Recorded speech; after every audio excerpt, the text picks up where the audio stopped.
ਤੇ court room ਦੇ ਵੀ updates ਜਿਹੜਾ ਦੱਸੋ ਇਸ ਸਾਲ ਦੇ ਵਿੱਚ ਕੋਰਟ ਰੂਮ ਦੇ ਵਿੱਚ ਕੀ ਚੇਂਜਿਸ ਤੁਹਾਨੂੰ ਜੱਜਾਂ ਦੇ ਰਵੱਈਏ ਜਾਂ ਵਕੀਲਾਂ ਦੇ ਉਹਨਾਂ ਦੇ ਰਵੱਈਆਂ ਦਾ ਕੀ ਤੁਹਾਨੂੰ ਅਸਰ ਜਾਂ ਫਰਕ ਦੇਖਣ ਨੂੰ ਮਿਲਿਆ ਹੈ ਕੋਰਟ ਰੂਮਸ ਦੇ ਵਿੱਚ?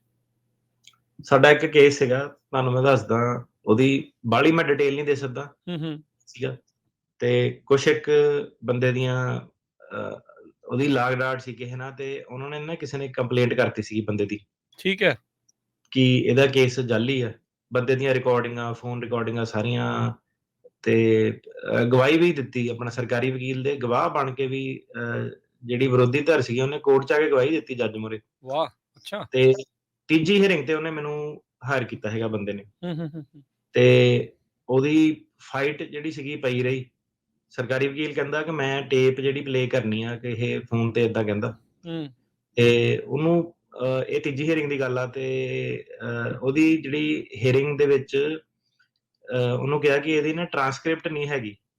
ਤੇ ਟਰਾਂਸਕ੍ਰਿਪਟ ਸੀਗੀ, ਪਰ ਟਰਾਂਸਕ੍ਰਿਪਟ ਜਿਹੜੀ ਸੀ ਇੰਗਲਿਸ਼ ਵਾਲੀ, ਉਹੀ ਜਿਹੜੀ ਵਿਰੋਧੀ ਧਿਰ ਸੀਗੀ ਉਹਨੇ ਹੀ ਫਿਆਂਸੇ ਨੇ ਜਿਹੜੀ ਕੀਤੀ ਸੀਗੀ। ਅੱਛਾ। ਤੇ ਹੁਣ ਇਹਦੇ ਵਿੱਚ ਕੀ ਹੋਇਆ ਕਿ ਸਰਕਾਰੀ ਵਕੀਲ ਤਾਂ ਟੇਪ ਟੂਪ ਆਪਣੀ ਪੂਰੀ ਨਾਲ ਲੈ ਕੇ ਆਇਆ ਸੀ ਕਿ ਮੈਂ ਸੁਣਾਣੀ ਸੁਣਾਣਾ, ਤੇ ਉਦਣ ਆਪਾਂ ਕਿਹਾ ਕਿ ਨਹੀਂ, ਟਰਾਂਸਕ੍ਰਿਪਟ ਦੇ ਕਰਕੇ ਨਾ ਇਹਦੀ ਅੱਜ ਨਹੀਂ ਪਲੇ ਹੋ ਸਕਦੀ। ਠੀਕ ਹੈ। ਤੇ ਕਾਫੀ ਫਿਰ ਉਹਨੇ ਗਵਾਹੀ ਦਿੱਤੀ। ਤੇ ਗਵਾਹੀ ਤੋਂ ਬਾਅਦ ਜਿਹੜਾ ਸੀਗਾ ਜੱਜ ਜੁੱਜ ਵੀ ਕੀ, ਇਹ ਤਾਂ ਬਹੁਤ ਸੋਲਿਡ ਜਿਹੜੀ ਵਿਟਨੈਸ ਹੈ ਹਨਾ। ਤੇ ਉਹ ਜਿਹੜਾ ਉਹਦੀ ਫਾਈਨਲ ਤਰੀਕ ਜਿਹੜੀ ਸੀਗੀ, ਉਹ ਆ 2 ਦਿਨ ਪਹਿਲਾਂ ਫੇਰ ਦੁਬਾਰਾ ਉਹਦੀ ਜਿਹੜੀ ਫਾਈਨਲ ਤਰੀਕ ਬੰਦੇ ਦੀ ਸੀਗੀ। ਹੂੰ। ਤੇ ਇਹ ਜਿਹੜੇ ਜੱਜ ਸਾਹਿਬ ਆ, ਇਹ ਬਹੁਤ ਜ਼ਿਆਦਾ ਜਿੱਦਾਂ ਧੱਕੇ ਨਾਲ ਲੋਕਾਂ ਨੂੰ ਪੀਡੀ ਜਾਂ ਏਦਾਂ ਕੁਛ ਦਿੰਦੇ, ਤੇ ਚੌਥੀ ਤਰੀਕ ਸੀ।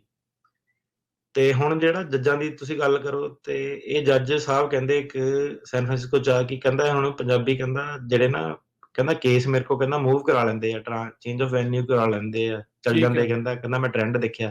ਕਹਿੰਦਾ ਕਿਉਂਕਿ ਕਹਿੰਦਾ ਮੈਂ ਸਟ੍ਰਿਕਟ ਬਹੁਤ ਆ, ਕਹਿੰਦਾ ਇੰਡੀਅਨ ਕੇਸਿਸ ਦੇ ਉੱਤੇ। ਅੱਛਾ। ਤੇ ਔਨ ਰੈਕੋਰਡ ਉਹਨੇ ਜਿੱਦਾਂ ਗੱਲ ਕਹੀ ਸੀਗੀ। ਹੂੰ। ਤੇ ਇਸ ਕੇਸ ਦੇ ਵਿੱਚ ਜਿਹੜੀ ਸਰਕਾਰ ਸੀ ਨਾ, ਉਹ ਕਹਿੰਦਾ ਤੁਹਾਡੀ ਕੀ ਪੋਜੀਸ਼ਨ ਆ? ਮੈਂ ਕਿਹਾ ਇਹਦੇ ਬੰਦੇ ਨੂੰ ਨਾ ਤੁਸੀਂ ਪੀਡੀ ਕਰ ਦਿਓ। ਜੱਜ ਕਹਿੰਦਾ ਪਹਿਲਾਂ ਸ਼ੁਰੂ ਤੋਂ ਕਹਿੰਦਾ ਪੀਡੀ ਨਹੀਂ ਕਹਿੰਦਾ ਦੇਣੀ, ਕਹਿੰਦਾ ਕੰਸਰਨ ਬਹੁਤ ਜ਼ਿਆਦਾ ਫਰਾਡ ਦੇ ਜਾਂ ਏਦਾਂ, ਕਹਿੰਦਾ ਇੰਨਾ ਜ਼ਿਆਦਾ ਐਵੀਡੈਂਸ ਆ। ਉਹਨਾਂ ਨੇ ਆਰਕੇਕੇ ਫਾਈਲਿੰਗ ਵੀ ਕਰਤੀ ਕਿ ਇਹਦੇ ਕੇਸ ਮਿਲਦੇ ਔਨ ਟੌਪ ਆਫ ਦੈਟ। ਹੂੰ। ਮੁੰਡੇ ਦੇ ਮੈਸੇਜ ਵਗੈਰਾ ਵੀ ਸੀਗੇ ਸਾਰੇ, ਕਿ ਜਿਹਦੇ ਵਿੱਚ ਕਹਿ ਰਿਹਾ ਸੀਗਾ ਉਹ ਕਿ ਆਹੋ ਮੈਂ ਕਹਾਣੀ ਬਣਾ ਲੈਣੀ ਆ, ਮੈਂ ਏਦਾਂ ਕਰ ਲੈਣਾ, ਓਦਾਂ ਕਰ ਲੈਣਾ। ਤੇ ਸਰਕਾਰੀ ਵਕੀਲ ਕਹਿੰਦਾ ਕਿ ਆਪਾਂ ਟਾਈਮ ਤੇ ਰਿਸੋਰਸਿਸ ਬਹੁਤ ਜ਼ਿਆਦਾ ਇਸ ਕੇਸ ਦੇ ਵਿੱਚ ਲਾਤੇ ਆ, ਤੇ ਫੈਸਲਾ ਆਪਾਂ ਲੈਣਾ। ਹੂੰ। ਹਾਂਜੀ। ਹੂੰ। ਤੇ ਜਿਹੜੇ ਜੱਜ ਸਾਹਿਬ ਸੀਗੇ ਉਹਨਾਂ ਨੇ ਇਵੈਂਚੁਅਲੀ ਜਿਹੜੀ ਸਾਰੀ ਗੱਲਬਾਤ ਸੀਗੀ, ਮੈਂ ਕਿਹਾ ਏਦਾਂ ਕਿ ਮੈਂ ਕਿਹਾ ਅਲਟੀਮੇਟਲੀ ਕੀ ਹੋਣਾ, ਕਿ ਮੈਂ ਕਿਹਾ ਜੇ ਆਪਾਂ ਕੇਸ ਹਾਰ ਜਾਂਦੇ ਆ, ਮੈਂ ਕਿਹਾ ਤੁਸੀਂ ਆਪਾਂ ਅਪੀਲ ਦੇ ਕੋਲ ਜਾਂ ਅਪੀਲ ਲਾਵਾਂਗੇ। ਅਪੀਲ ਦੇ ਵਿੱਚ ਮੈਂ ਕਿਹਾ ਨਵਾਂ ਮੁੱਦਾ ਆਪਾਂ ਛੇੜਾਂਗੇ। ਆਪਾਂ ਕਵਾਂਗੇ ਕਿ ਜਿਹੜੀ ਕੋਰਟ ਦੀ ਰਿਲਾਇੰਸ ਆ ਉਹ ਹੈਗੀ ਆ ਕਿ ਇੱਕ ਵਿਟਨੈਸ ਦੇ ਉੱਤੇ, ਪਰ ਉਹ ਵਿਟਨੈਸ ਜਿਹੜਾ ਹੈਗਾ ਉਹਦੇ ਵਿੱਚ ਬਾਇਸ ਹੈਗਾ, ਕਿ ਇਹਨਾਂ ਦੇ ਆਪਸ 'ਚ ਰਿਲੇਸ਼ਨ ਸੀਗੇ, ਤੇ ਹੂੰ। ਆਪਸ 'ਚ ਬਾਇਸ ਆ। ਤੇ ਇੰਟੈਂਟ ਵੱਖਰਾ। ਪੀਆਈਏ ਦੇ ਵਿੱਚ ਮੁੱਦਾ ਬਣੂਗਾ, ਉਹ ਇਹ ਬਣੂਗਾ ਕਿ ਜਿਹੜਾ ਏਦਾਂ ਦਾ ਵਿਟਨੈਸ ਆ, ਉਹਦੇ ਬੇਸ ਦੇ ਉੱਤੇ ਤੁਸੀਂ ਕਿਸੇ ਦੀ ਕੇਸ ਦੀ ਫ੍ਰਿਵਲਸ ਫਰਾਡ ਫਾਈਂਡਿੰਗ ਕਰ ਸਕਦੇ ਆ ਕਿ ਨਹੀਂ ਕਰ ਸਕਦੇ ਆ। ਹੂੰ। ਤੇ ਉਹ ਤਾਂ ਬਹੁਤ ਕਾਹਲਾ ਸੀਗਾ ਜਦੋਂ 2 ਦਿਨ ਪਹਿਲਾਂ ਕਿ ਮੈਂ ਟੇਪ ਪਲੇ ਕਰਨੀ ਆ, ਟੇਪ ਪਲੇ ਕਰਨੀ ਆ। ਹੂੰ। ਤੇ ਮੈਂ ਕਿਹਾ ਟੇਪ ਪਲੇ ਕਰਨ ਤੋਂ ਪਹਿਲਾਂ ਇਹ ਆ ਕਿ ਮੈਂ ਕਿਹਾ ਟੇਪ ਪਲੇ ਤਾਂ ਇਹ ਤਾਂ ਕਰਨਾ ਚਾਹੁੰਦਾ ਕਿ ਜਦੋਂ ਟੇਪ ਪਲੇ ਹੋ ਗਈ, ਉਹ ਫਿਰ ਕੋਰਟ ਦਾ ਨਾ, ਜੇ ਨਹੀਂ ਟੇਪ ਪਲੇ ਹੁੰਦੀ ਆ, ਉਹ ਐਜ਼ ਅ ਐਗਜ਼ੀਬਿਟ ਜਾਣਾ ਸਾਈਡ ਤੇ ਕਿ ਆਹ ਇਹਦੀ ਮੇਨ ਕੇਸ ਆ ਤੇ ਇਹਦੇ ਵਿੱਚ ਆਹ ਐਵੀਡੈਂਸ ਸੀਗਾ। ਪਰ ਮੈਂ ਕਿਹਾ ਟੇਪ ਤਾਂ ਪਲੇ ਕਰਨਾ ਚਾਹੁੰਦਾ ਕਿਉਂਕਿ ਜਦੋਂ ਇਹਨੇ ਟੇਪ ਪਲੇ ਕਰਤੀ, ਉਹ ਟਰਾਂਸਕ੍ਰਾਈਬ ਕਰਕੇ ਨਾ ਡਿਸੀਜਨ ਦੇ ਵਿੱਚ ਜਿਹੜੀ ਤੁਹਾਡੇ ਡਾਇਲੋਗ ਬਾਜੀ ਕੀ ਚੱਲੀ ਆ, ਉਹ 'ਚ ਲਿਖ ਹੋ ਜਾਣੀ ਆ, ਤੇ ਉਹਦੇ ਨਾਲ ਫਿਰ ਜਿਹੜਾ ਸੀਗਾ ਬੀਆਈਏ ਨੂੰ ਬਾਇਸ ਹੋ ਜਾਣਾ ਕਿ ਇਹ ਬੰਦਾ ਝੂਠਾ ਵਾ। ਹੂੰ। ਫਿਰ ਮੈਂ ਜੱਜ ਨੂੰ ਕਿਹਾ ਕਿ ਜਿਹੜਾ ਬੀਆਈਏ ਆ ਉਹ ਤਾਂ ਸਰਕਾਰੀ ਅਦਾਰਾ ਵਾ, ਵਾਸ਼ਿੰਗਟਨ ਡੀਸੀ ਦੇ ਵਿੱਚ ਪੈਂਦਾ, ਫਾਲ ਹੂੰ। ਚਰਚ ਵਰਜੀਨੀਆ 'ਚ। ਉਹਨੇ ਤਾਂ ਜਿਹੜਾ ਕੋਰਟ ਦੇ ਫੇਵਰ ਦੀ ਗੱਲ ਕਰਨੀ ਆ ਜ਼ਿਆਦਾਤਰ, ਕਿਉਂਕਿ ਬੀਆਈਏ ਆ, ਤੇ ਜਿਹੜੀ ਟੇਪ ਰਿਕਾਰਡਿੰਗ ਆ ਇਹ ਬੰਦੇ ਲਈ ਬਾਇਸ ਆ, ਪ੍ਰੈਜੁਡੀਸ਼ੀਅਲ ਆ। ਮੈਂ ਕਿਹਾ ਫਿਰ ਆਪਾਂ ਸਰਕਿਟ ਕੋਰਟ 'ਚ ਜਾਵਾਂਗੇ, ਉੱਥੇ ਅਪੀਲ ਕਰਾਂਗੇ। ਪਰ ਜਿਹੜਾ ਸਰਕਿਟ ਕੋਰਟ ਆ, ਉੱਥੇ ਤੁਹਾਡੇ ਜਿਹੜੇ ਇਸ਼ੂ ਆ ਹੋਰ ਨੈਰੋ ਹੋ ਜਾਂਦੇ ਆ। ਉਹਨਾਂ ਨੇ ਟੇਪ ਨਹੀਂ ਸੁਣਨੀ, ਉਹਨਾਂ ਨੇ ਸਿੱਧਾ ਸਾਡਾ ਜਿਹੜਾ ਲੀਗਲ ਇਸ਼ੂ ਰੇਜ਼ ਕੀਤਾ ਉਹ ਸੁਣਨਾ, ਕਿ ਜਿਹੜਾ ਇੱਕ ਬਾਇਸਡ ਵਿਟਨੈਸ ਹੈਗਾ ਜਾਂ ਜਿੱਥੇ ਸਾਨੂੰ ਸ਼ੱਕ ਆ, ਉਹਦੀ ਰਿਲਾਇੰਸ ਤੇ ਤੁਸੀਂ ਬੰਦੇ ਤੇ ਫਰਾਡ ਫਾਈਂਡਿੰਗ ਕਰ ਸਕਦੇ ਆ ਕਿ ਨਹੀਂ ਕਰ ਸਕਦੇ ਆ। ਤੇ ਮੈਂ ਕਿਹਾ ਹੋ ਸਕਦਾ ਕਿ ਮੋਸਟ ਲਾਈਕਲੀ ਜਿਹੜਾ ਹੈਗਾ ਸਰਕਿਟ ਕੋਰਟ ਇਹੀ ਕਹੂਗਾ ਕਿ ਆਪਾਂ ਫਰਾਡ ਫਾਈਂਡਿੰਗ ਇਸ ਕੇਸ ਦੇ ਵਿੱਚ ਨਹੀਂ ਕਰ ਸਕਦੇ। ਠੀਕ ਆ। ਇਸ ਬੰਦੇ ਦਾ ਕੇਸ ਜ਼ਰੂਰ ਫੇਲ ਕਰ ਸਕਦੇ ਆ। ਹੂੰ। ਇਹ ਜ਼ਰੂਰ ਕਹਿ ਸਕਦੇ ਕਿ ਬੰਦਾ ਕ੍ਰੈਡੀਬਲ ਨਹੀਂ ਹੈਗਾ, ਮੈਨੂੰ ਇਹ ਤੇ ਯਕੀਨ ਨਹੀਂ ਹੈਗਾ। ਪਰ ਜਿਹੜਾ ਤੁਸੀਂ ਕਹਿ ਰਹੇ ਕਿ ਬੰਦਾ ਫਰਾਡ ਆ, ਇਹਦਾ ਅਸਾਈਲਮ ਝੂਠਾ ਵਾ, ਮੈਂ ਕਿਹਾ ਉਹਦਾ ਬਰਡਨ ਆਫ ਪ੍ਰੂਫ ਬਹੁਤ ਜ਼ਿਆਦਾ ਵਾ। ਉਹ ਤੁਹਾਨੂੰ ਸਿਰਫ ਇੱਕ ਗਵਾਹ ਦੇ ਉੱਤੇ ਤਾਂ ਟੈਕਸਟ ਮੈਸੇਜ ਦੇ ਉੱਤੇ ਇਹ ਨਹੀਂ ਤੁਸੀਂ ਸ਼ੋਅ ਕਰ ਸਕਦੇ ਕਿ ਬੰਦਾ ਸੱਚ ਬੋਲ ਰਿਹਾ ਕਿ ਝੂਠ ਬੋਲ ਰਿਹਾ, ਕਿਉਂਕਿ ਜਿਹੜਾ ਅਗਲਾ ਵਾਲਾ ਬੰਦਾ ਉਹ ਵੀ ਉਹਨਾਂ ਗੇਮ ਖੇਡ ਰਿਹਾ, ਉਹ ਵੀ ਰਿਕਾਰਡ ਕਰ ਰਿਹਾ, ਉਹਨੂੰ ਟੈਕਸਟ ਕਰ ਰਿਹਾ। ਤੇ ਮੈਂ ਕਿਹਾ ਜੇ ਇੱਕ ਬੰਦਾ ਗੇਮ ਖੇਡ ਰਿਹਾ, ਦੂਜੇ ਬੰਦੇ ਦਾ ਆਪਾਂ ਕਿੱਦਾਂ ਮੰਨੂਗੇ ਕਿ ਇਹ ਸੱਚ ਕਹਿ ਰਿਹਾ ਵਾ। ਤੇ ਮੈਂ ਹੁਣ ਕਟਕੜੇ 'ਚ ਪਾਊਂਗਾ, ਮੇਰੇ ਇੱਥੋਂ 1 ਘੰਟਾ ਮੈਂ ਇਹੀ ਸਵਾਲ ਪੁੱਛੂੰਗਾ ਕਿ ਤੂੰ ਏਦਾਂ ਕਿਉਂ ਕਰਦਾ ਸੀਗਾ, ਤੇ ਇਹਦੀ ਇਹੀ ਰਹੂ ਬੰਦੇ ਦੀ ਮੈਨੂੰ ਪਤਾ ਸੀ ਕਿ ਮੈਨੂੰ ਪਲੇਅ ਕੀਤਾ ਜਾ ਰਿਹਾ, ਮੈਂ ਵੀ ਅੱਗੋਂ ਉਹਨਾਂ ਨੂੰ ਸ਼ੋਅ ਕਰ ਰਿਹਾ ਸੀਗਾ ਕਿ ਜੋ ਉਹ ਸੁਣਨਾ ਚਾਹੁੰਦੇ ਸੀ। ਸਰਕਾਰੀ ਵਕੀਲ ਨੇ ਡੈਲੀਬਰੇਸ਼ਨ ਜਿਹੜਾ ਜੱਜ ਸਾਹਿਬ ਸੀਗੇ, ਉਹਨਾਂ ਨੇ ਆਪਣਾ ਜਿਹੜਾ ਨਾ ਸਰਕਾਰੀ ਵਕੀਲ ਨੂੰ ਕਨਵਿੰਸ ਕਰਨ ਦੀ ਕੋਸ਼ਿਸ਼ ਕੀਤੀ ਕਿ ਆਹੋ ਕਿ ਮੈਂ ਅਪੀਲ ਤੋਂ ਕਹਿੰਦੇ ਡਰਦਾ ਤਾਂ ਨਹੀਂ ਹੈਗਾ, ਭਾਵੇਂ ਜੋ ਮਰਜ਼ੀ ਹੋਏ ਉਹਦੇ ਹਿਸਾਬ ਨਾਲ ਨਹੀਂ ਕਹਿੰਦੇ ਮੈਂ ਫੈਸਲਾ ਦੇਣਾ, ਪਰ ਮੈਨੂੰ ਲੱਗਦਾ ਕਿ ਇਹ ਜਿਹੜਾ ਸਹੀ ਗੱਲ ਕਹਿ ਰਹੇ ਆ ਕਿ ਜਿਹੜਾ ਸਰਕਿਟ ਕੋਰਟ ਆ 9th ਸਰਕਿਟ ਦਾ, ਕਹਿੰਦੇ ਇਹਦੇ ਵਿੱਚ ਇਹ ਜਿਹੜੀ ਆਰਗੂਮੈਂਟ ਆ ਸਟੈਂਡ ਨਹੀਂ ਕਰੂਗੀ। ਠੀਕ ਹੈ। ਤੇ ਉਹ ਜੱਜ ਸਾਹਿਬ ਨੇ ਨਾ ਆਪਣਾ ਅਲਟੀਮੇਟਲੀ ਫਿਰ ਗਏ, ਕਹਿੰਦੇ ਮੈਂ ਡਿਸਮਿਸ ਕਹਿੰਦੇ ਸੀ ਨਹੀਂ ਕਰਨਾ, ਬ੍ਰੇਕ ਲੈ ਕੇ ਵਾਪਸ ਆਏ ਤੇ ਆ ਕੇ ਉਹਨਾਂ ਨੇ ਕੇਸ ਜਿਹੜਾ ਸੀਗਾ ਡਿਸਮਿਸ ਵਿਦਆਊਟ ਪ੍ਰੈਜੁਡਿਸ। ਅੱਛਾ, ਇਹ ਠੀਕ ਹੈ। ਕੇਸ ਦੇ ਵਿੱਚ ਜਿਹੜਾ ਸੀਗਾ ਡਿਸਮਿਸ ਹੋਣਾ ਐਡੀ ਵੱਡੀ ਜਿੱਤ ਸੀਗੀ ਕਿ ਜਿੱਤੇ ਵਾਲੇ ਕੇਸ ਨਾਲੋਂ ਜ਼ਿਆਦਾ ਜਿਹੜਾ ਬੰਦਾ ਉਹਨੂੰ ਪਤਾ ਬਿਲਕੁਲ, ਬਿਲਕੁਲ। ਕਿਉਂਕਿ ਮਤਲਬ ਡੁੱਬਿਆ ਪਿਆ ਸੀਗਾ ਪੂਰਾ ਕਿ ਫਰੂਡ ਕਿ ਮੈਂ ਵੀ ਵਿੱਚ ਜੇ ਕਹਾਂ, ਮੈਂ ਕਿਹਾ ਯਾਰ ਕਿੱਦਾਂ ਦਾ ਕੇਸ ਫੜ ਲਿਆ ਮੈਂ, ਜੱਜ ਵੀ ਦੇਖੇਗੇ ਸਾਰਾ ਉਹ। ਐਂਡ 'ਚ ਜੱਜ ਨੇ ਨਾ ਕਹਿੰਦਾ, ਜੱਜ ਸਾਹਿਬ ਕਹਿੰਦੇ ਕਿ ਮੇਰੇ ਕਹਿੰਦੇ ਕੋਲੀਗ ਕਹਿੰਦੇ ਜਿਹੜੇ ਇੱਥੇ ਹੈ, ਕਹਿੰਦਾ ਮੈਂ ਨਾਂ ਨਹੀਂ ਲਊਂਗਾ, ਤੇ ਕਹਿੰਦਾ ਸੈਕਰਾਮੈਂਟੋ ਵੀ ਕਹਿੰਦਾ ਉਹ ਜਿਹੜੇ ਕੋਲੀਗ ਹੈ ਨਾ, ਕਹਿੰਦਾ ਉਹਨਾਂ ਨੇ ਇਹਨੂੰ ਫਰਾਡ ਫਾਈਂਡਿੰਗ ਹੀ ਪਾਣੀ ਸੀ। ਠੀਕ ਹੈ। ਕਹਿੰਦਾ ਮੈਨੂੰ ਸਟ੍ਰਿਕਟ ਜੱਜ ਸਮਝਦੇ ਆ ਤੇ ਇੰਡੀਅਨ ਕਹਿੰਦਾ ਭੱਜਦੇ ਆ ਮੇਰੇ ਤੋਂ ਦੂਰ, ਤੇ ਜ਼ਿਆਦਾਤਰ ਕਹਿੰਦਾ ਮੈਂ ਪੀਡੀ ਦੇ ਦਿੰਦਾ, ਕਹਿੰਦਾ ਇੱਕ ਰੀਜ਼ਨ ਆ, ਕਹਿੰਦਾ ਮੈਂ ਬਲੀਵ ਨਹੀਂ ਕਰਦਾ ਕਹਿੰਦਾ ਇਹਨਾਂ ਦੇ ਕੇਸਾਂ ਤੇ ਕਿ ਇੰਨੇ ਜਾਣੇ ਨਾ, ਕਹਿੰਦਾ ਮੈਂ ਕਿਸੇ ਨੂੰ ਨਜਾਇਜ਼ ਭੇਜਣਾ ਚਾਹੁੰਦਾ, ਮੈਨੂੰ ਬਲੀਵ ਨਹੀਂ ਕਹਿੰਦਾ ਇਹਨਾਂ ਤੇ ਹੈਗਾ। ਜੱਜ ਸਾਹਿਬ ਕਹਿੰਦੇ ਪਰ ਜਿਹੜੀ ਤੈਨੂੰ ਡਿਸਮਿਸਲ ਦਿੱਤਾ ਨਾ ਉਹ ਦਿੱਤਾ, ਕਹਿੰਦਾ ਇਹ ਵੀ ਮੇਰਾ ਹੀ ਕਹਿੰਦਾ ਕੋਰਟ ਦੇ ਸਕਦਾ। ਮੈਂ ਵੀ ਜੱਜ ਨੂੰ ਕਿਹਾ, ਮੈਂ ਕਿਹਾ ਮੈਨੂੰ ਪਤਾ ਵਾ ਇਸ ਗੱਲ ਦਾ ਕਿ ਤੁਹਾਡਾ ਹੀ ਕੋਰਟ ਦੇ ਸਕਦਾ ਵਾ, we are at right place at right time. ਤੇ ਉਹ ਜਿਹੜਾ ਜੱਜ ਸੀਗਾ ਉਹਦੀ ਰੇਟਿੰਗ ਖਾਸ ਨਹੀਂ ਹੈਗੀ ਕੋਈ। ਹੁਣ ਇਹਨੂੰ ਜੇ ਆਪਾਂ ਸਾਹਮਣੇ ਰੱਖੀਏ ਕਿ ਇਹ ਕੇਸ ਦੇ ਵਿੱਚ ਭਾਵੇਂ ਕੋਈ 95% ਰੇਟਿੰਗ ਵਾਲਾ ਵੀ ਜੱਜ ਜਿਹੜਾ ਹੁੰਦਾ ਨਾ, ਉਹਨੇ ਡਰਨਾ ਸੀਗਾ, ਉਹਨੇ ਕਹਿਣਾ ਸੀਗਾ ਕਿ ਨਹੀਂ ਮੈਂ ਸਰਕਾਰੀ ਵਕੀਲ ਦੀ ਜਿਹੜੀ ਗੱਲ ਮੰਨਣੀ ਆ, ਇਹਨੂੰ ਫਰਾਡ 'ਚ ਹੀ ਪਾਣਾ ਕਿ ਸਿਸਟਮ ਨੂੰ ਪ੍ਰੋਟੈਕਟ ਕਰਨਾ, ਏਦਾਂ ਕਰਨਾ।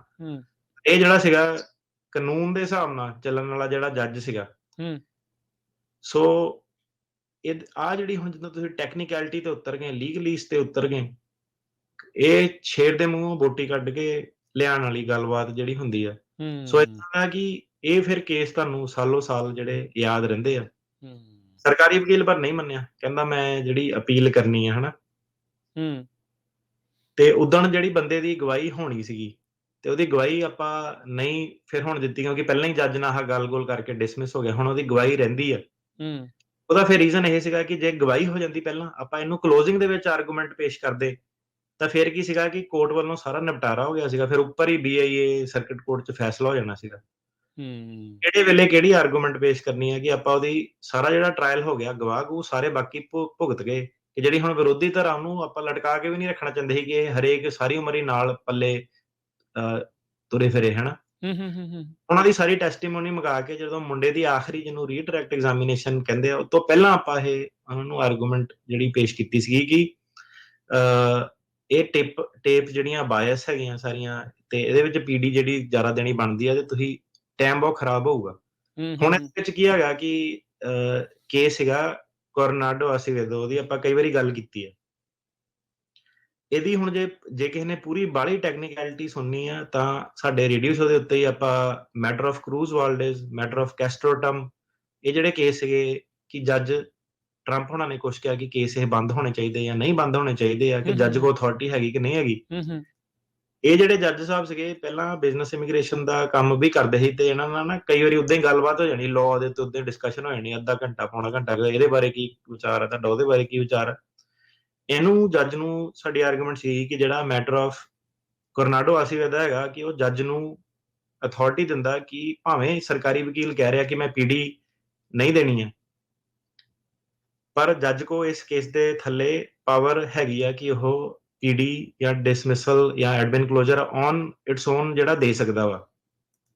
ਤੇ ਜਿਹੜਾ ਹੁਣ ਸਰਕਾਰੀ ਵਕੀਲ ਆ, ਉਹ ਜਾਊਗਾ ਆਪਣਾ BIA ਦੇ ਕੋਲ, ਤੇ ਸਾਨੂੰ ਹੁਣ ਇਹ ਹੈ ਕਿ ਉਹ ਚੈਲੰਜ ਕਿਸ ਗਰਾਊਂਡ ਤੇ ਕਰੂਗਾ ਕਿ ਜੱਜ ਨੇ ਕੀ ਗਲਤ ਕੀਤਾ। ਉਹਦੇ ਅੱਗੇ ਸਭ ਤੋਂ ਪਹਿਲੀ ਵੱਡੀ ਰੁਕਾਵਟ ਇਹ ਹੈ ਕਿ ਕੀ ਮੈਟਰ ਆਫ ਕੋਰਨਾਡੋ ਅਸੀਵੇਦੋ ਦੇ ਥੱਲੇ ਜੱਜ ਦੇ ਕੋਲ ਅਥਾਰਟੀ ਹੈਗੀ ਆ ਕਿ ਨਹੀਂ ਹੈਗੀ ਆ। ਪਹਿਲਾਂ ਉਹਨੂੰ ਉਹ ਵਾਲੀ ਦੀਵਾਰ ਜਿਹੜੀ ਬਹੁਤ ਉੱਚੀ ਉਹਦੇ ਲਈ ਹੈਗੀ ਸਰਕਾਰੀ ਵਕੀਲੀ, ਪਹਿਲਾਂ ਉਹਨੂੰ ਉਹ ਜਿੱਤਣੀ ਪੈਣੀ ਆ। ਫਿਰ ਉਸ ਤੋਂ ਬਾਅਦ 'ਚ। ਕਿਉਂਕਿ ਜੋ ਮਰਜ਼ੀ ਉਹ ਕਵੇ, ਪਰ ਜੇ BI ਕਹਿੰਦਾ ਕਿ ਨਹੀਂ, ਜੱਜ ਕੋਲ ਅਥਾਰਟੀ ਹੈਗੀ ਆ, ਤਾਂ ਫਿਰ ਮੈਟਰ ਹੀ ਨਹੀਂ ਕਰਦਾ ਕਿ ਬੰਦਾ ਸਹੀ ਸੀਗਾ, ਗਲਤ ਸੀਗਾ, ਫਰਾਡ ਸੀਗਾ, ਨਹੀਂ ਫਰਾਡ ਸੀਗਾ। ਟੈਕਨੀਕਲ ਦੀਵਾਰ ਜਿਹੜੀ ਉਹਦੇ ਉੱਤੇ ਬੜੀ ਵੱਡੀ ਪੈ ਗਈ। ਤੇ ਉਸ ਤੋਂ ਬਾਅਦ ਜਿਹੜੀਆਂ ਛੋਟੀਆਂ-ਛੋਟੀਆਂ ਦੀਵਾਰਾਂ ਕਿ ਆਪਾਂ ਜਿਹੜਾ ਬਾਇਸਡ ਵਿਟਨੈਸ ਆ ਉਹਦੀ ਗੱਲ ਮੰਨ ਸਕਦੇ ਹਾਂ ਜਾਂ ਨਹੀਂ ਮੰਨ ਸਕਦੇ, ਹਨਾ। ਤੇ ਉਸ ਚੀਜ਼ ਦੀ ਜਿਹੜੀ ਟੈਕਨੀਕੈਲਿਟੀ ਹੁਣ ਸਰਕਾਰੀ ਵਕੀਲ ਮੂਹਰੇ ਖੜੀ ਹੈ, ਤੇ ਜੱਜ ਉਹਨੂੰ ਕਹਿੰਦਾ ਕਿ ਮੈਂ ਵੀ ਕਹਿੰਦਾ ਬੜਾ ਇੰਟਰਸਟਿਡ ਹਾਂ ਕਿ ਤੂੰ ਅਪੀਲ ਦੇ ਵਿੱਚ ਕੀ ਮੁੱਦੇ ਜਿਹੜੇ ਰੇਜ਼ ਉਹ ਕਰਦਾ। ਤੇ ਇਹਦਾ ਜਦੋਂ ਵੀ ਹੁਣ ਜੇ ਸਾਡੇ ਕੋਲ 29 ਜਨਵਰੀ ਤੱਕ ਉਹਨਾਂ ਨੇ ਦਿੱਤਾ ਵਾ, ਤੇ ਦੇਖਦੇ ਆ ਹੁਣ ਅਪੀਲ ਇਹਦੀ ਫਾਈਲ ਹੁੰਦੀ ਹੈ ਕਿ ਨਹੀਂ ਆ। ਤੇ ਇਹ ਵਾਲਾ ਕੇਸ ਜਿਹੜਾ ਹੈਗਾ, ਜੇ ਇਹ ਉੱਪਰ ਜਾਂਦਾ ਹੈਗਾ, ਇਹਦਾ ਹੁਣ ਬੰਦਾ ਜਿਹੜਾ ਸੀਗਾ ਉਹਨਾਂ ਨੇ ਕੋਈ ਲੈਣਾ ਦੇਣਾ ਹੈਗਾ ਕਿ ਕਿੱਦਾਂ ਕੀ ਹੈ, ਕਿਉਂਕਿ ਟੈਕਨੀਕੈਲਿਟੀ 'ਚ ਪੈ ਗਿਆ। ਏਦਾਂ ਦਾ ਕੇਸ ਜੇ ਹੁਣ ਸਰਕਿਟ ਕੋਰਟ ਦੇ ਵਿੱਚ ਜਾਂਦਾ, ਤੇ ਉੱਥੇ ਜਿਹੜਾ ਫੈਸਲਾ ਇਹ ਹੋਊਗਾ ਕਿ ਜੱਜ ਦੇ ਕੋਲ ਜਿਹੜੀ ਅਥਾਰਟੀ ਹੈਗੀ ਆ ਕਿ ਨਹੀਂ ਹੈਗੀ ਆ। ਹੁਣ ਜਿਹੜਾ ਇਹ ਸਰਕਾਰੀ ਵਕੀਲ ਆ, ਇਹ ਆਬਵੀਅਸਲੀ ਬੜਾ ਡਿਸਅਪੁਆਇੰਟਡ ਸੀਗਾ, ਕਿਉਂਕਿ ਉਹ ਕਹਿੰਦਾ ਯਾਰ ਇਹ ਤਾਂ ਐਡਾ ਕਲੀਨ ਕੇਸ ਆ, ਜੱਜ ਨੇ ਸਾਡੀ ਅਥਾਰਟੀ ਨੂੰ ਚੈਲੰਜ ਕਰਤਾ। ਉਹ ਜਾ ਕੇ ਆਪਣੇ ਵਿਭਾਗ ਨਾਲ ਗੱਲ ਕਰੂਗਾ ਕਿ ਜੇ ਆਪਾਂ ਇਹਨੂੰ ਨਾ ਚੈਲੰਜ ਕੀਤਾ, ਫਿਰ ਤਾਂ ਜੱਜਾਂ ਨੇ ਸਾਡਾ ਏਦਾਂ ਹੀ ਕੰਮ ਕਰ ਦੇਣਾ, ਭਾਵੇਂ ਕਿ ਸਾਰਾ ਕੀਤਾ ਕਤਾਇਆ ਕੇਸ ਆ ਜੀ। ਜਿਹੜਾ ਜੱਜਾਂ ਵਾਲਾ ਬਲਾਕ ਆ, ਉਹ ਕਹਿੰਦੇ ਆ ਕਿ ਆਪਣੀ ਪਾਵਰ ਆਪਣੇ ਕੋਲ ਰੱਖਣੀ ਹੈ, ਹਨਾ। ਤੇ ਹੁਣ ਇਹਦੇ ਵਿੱਚ ਇਹ ਬੜਾ ਡਿਪੈਂਡ ਕਰਦਾ ਕਿ ਇਹ ਜਿਹੜਾ ਫੈਸਲਾ ਵਾ BIA, ਇਹ ਟਰੰਪ ਹੁਣਾਂ ਦੇ ਆਉਣ ਤੋਂ ਪਹਿਲਾਂ ਹੋਊਗਾ ਕਿ ਇਹ ਜਿਹੜਾ ਫੈਸਲਾ ਵਾ ਉਹਨਾਂ ਦੇ ਆਉਣ ਤੋਂ ਬਾਅਦ 'ਚ ਹੋਊਗਾ, ਕਿ ਰਵੱਈਆ ਜਿਹੜਾ ਕਿੱਧਰ ਨੂੰ ਜਾਂਦਾ। ਸੋ ਇਹ ਚੀਜ਼ਾਂ ਜਿਹੜੀਆਂ ਨਵੀਆਂ, ਜਿਹੜੀਆਂ ਤੁਹਾਨੂੰ ਮੈਂ ਕਹਿ ਰਿਹਾ ਕਿ ਐਕਸਾਈਟਿੰਗ ਚੀਜ਼ਾਂ ਜਿਹੜੀਆਂ, ਉਹ ਇਹ ਨਿਕਲ ਕੇ ਹੁਣ ਜਿਹੜੀਆਂ ਸਾਡੀ ਪ੍ਰੈਕਟਿਸ 'ਚੋਂ ਸਾਹਮਣੇ ਆ ਰਹੀਆਂ।